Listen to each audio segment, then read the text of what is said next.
Ассалаумағалейкум, құрметті қазақ елі. Есімім Садыбеков Арман Мейрамханұлы. Олимпиада даярлау орталығында әйелдер күресі бойынша жасөспірімдер және кіші жасөспірімдер құрама командасының аға жаттықтырушысы болып жұмыс атқарамын.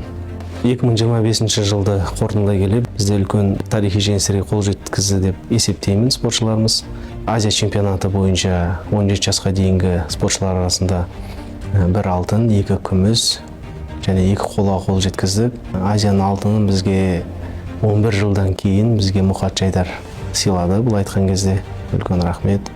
15 жасқа дейінгі Азия чемпионаты спортшыларымыз қатысты толық құрамда. 1 күміс және 2 қола қол жеткіздік.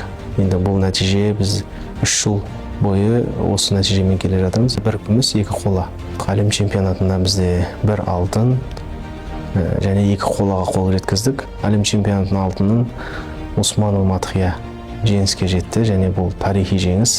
12 жылдан кейінгі бізге тарихи алтынды сыйлады. Үшінші ТМД елдер ойындары Әзербайжан мемлекетінде Ганжа қаласында өткен болатын. Бізде бір спортшымыз қатысты, Саяхмет Нұрайым, және қола жүлдеге ие болды.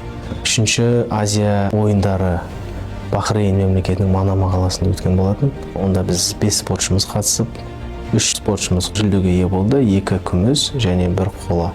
Бұл да үлкен жеңістердің бірі деп есептеймін. 25 жыл қорытындылай келе үлкен нәтижеге қол жеткізді спортшыларымыз.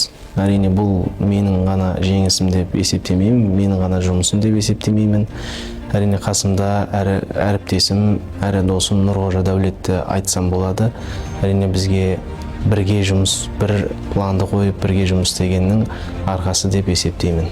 2026 жылға бізде енді жоспар, әрине осы жылғы үлкен нәтиже көрсеткен жақсы спортшыларымыздың көбі жастар құрамасына ауысып жатыр. Енді келесі жылға Азия чемпионын, әлем чемпион берсек, нұр үстіне нұр.